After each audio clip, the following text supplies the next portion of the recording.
All right, let's jump right in. Welcome to The Explainer.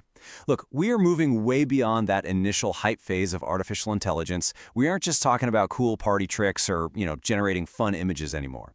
We are looking at a fundamental structural shift that is actively breaking apart old business models, completely rewriting how revenue is calculated, and fundamentally altering how global enterprises operate. So today, we're going to unpack exactly how this transformation is actually unfolding. Now, I really want you to hold on to this question for a second. What happens when AI stops helping you work and starts doing the work for you? Because right there, that is the absolute core of this paradigm shift. We're moving away from passive software. You know those tools that just patiently wait for you to click a button or type a command? We're entering an era of active, executing AI. Software is literally transforming from a tool into a doer. Okay, here is our roadmap for today. We're going to hit 5 key areas. First, the IT services squeeze. Second, the shift from co-pilots to agents. Third, the new rules of revenue. Fourth, AI in the real world. And finally, we'll wrap up with the hidden hardware bottleneck. So, Part 1. The IT services squeeze. $10 billion. Let that massive number sink in for a minute. According to industry analysts, this is the estimated annual revenue hit that the $315 billion Indian IT sector is facing between the financial years 2027 and 2029. And why? Well, it's because of AI-led pricing deflation. AI is making routine tasks so incredibly efficient that deal sizes are actually shrinking. IT companies are basically being forced to pass those productivity gains right back to their clients through lower pricing. It's this wild paradox, really. They absolutely need AI just to win the contracts, but at the same time, that very AI is quietly eroding their pricing power.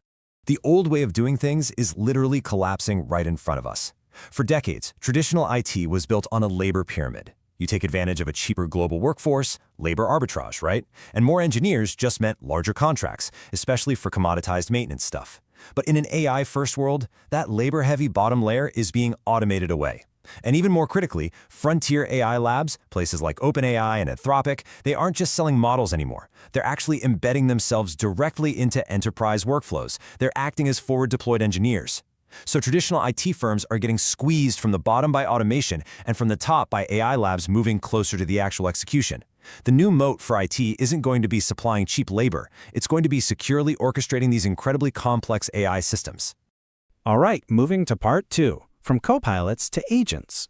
We are witnessing the birth of something called agent as a service. Think about the last couple of years. We've had co-pilots. And look, co-pilots are great. They draft your emails, they summarize your long meetings, but they're reactive. They just sit there waiting for you to prompt them. Agents are a totally different breed. They are proactive. They are outcome-driven. You don't say to an agent, hey, help me do this. You literally just tell it, get this done. Just look at what these autonomous agents are already pulling off. They can source job candidates and independently schedule the interviews.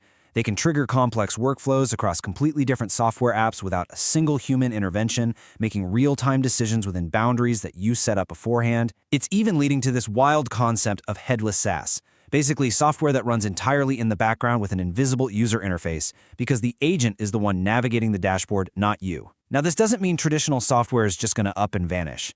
As Freshworks founder Girish Mathrubootham so brilliantly put it, AI agents are becoming the brain, but traditional software platforms, they remain the memory and nervous system. Okay, Part 3. The new rules of revenue. Take the AI app building platform Emergent, for example. They hit $100 million in annual recurring revenue, ARR, in just 8 months. Seriously, 8 months. For years, crossing that $100 million ARR mark was this massive, celebrated milestone that proved a startup had stable, highly predictable income. But hitting it this fast, it's totally breaking how investors view financial metrics. And here is why. Traditional software as a service ARR was based on locked-in contracts and totally predictable per-seat subscriptions. You knew what was coming.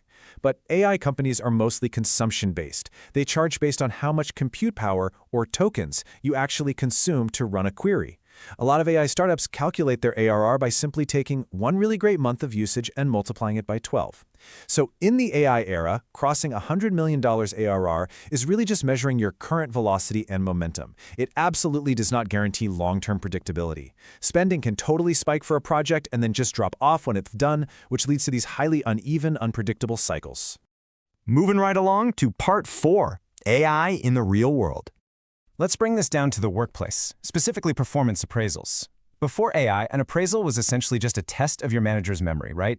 It was highly subjective and super prone to recency bias. But after AI, the process is completely different. AI systems can pull sprint data, defect logs, and client feedback over the entire year. And crucially, the AI isn't deciding your rating, but it nudges the manager.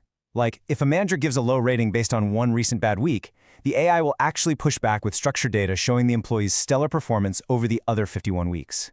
The manager's role shifts from trying to remember what happened to judging structured, data-backed insights. We're also seeing this deeply embedded in civic life, particularly in recent elections across India. Political parties are turning AI into a core campaign strategy. They're using it for hyperlocal targeting via WhatsApp, tailoring specific messages all the way down to the village level. Leaders are using AI to generate voice tools so they can speak perfectly in various regional languages, and they are even deploying AR and VR outreach. Now, while these tools do massively improve the speed and efficiency of campaigning, the source notes there is a very real, rising risk regarding deepfakes and voice cloning. It's blurring the lines of reality and creating totally new challenges for election integrity. And then, of course, there's our daily consumer life. Have you ever had a missing item in your food delivery from a place like Swiggy or Zomato and just found yourself stuck in an endless loop with a chatbot? Well, in some cases, these systems are deliberately designed to add a bit of friction. It's true, chatbots handle millions of standard queries beautifully, but for complex issues, the system often just won't route you to a human. This is driven by cost control, sure, but it's also designed to intentionally add friction to prevent people from abusing easy refunds. So next time you're arguing with a bot over a missing side of fries, just remember, that friction might actually be intentional. It's a feature, not a bug. Finally, Part 5, the hidden hardware bottleneck. Now, let's look at how this creates a massive physical domino effect. The global semiconductor and AI infrastructure push is currently under severe stress in the real world. Step 1, you have disruptions in shipping routes like the Strait of Hormuz. Step 2, this chokes the supply of industrial gases like helium from Qatar, which by the way has absolutely no viable substitute in semiconductor manufacturing. Step 3, that causes stress in petrochemical feedstocks like naphtha, which are essential for making computer chips.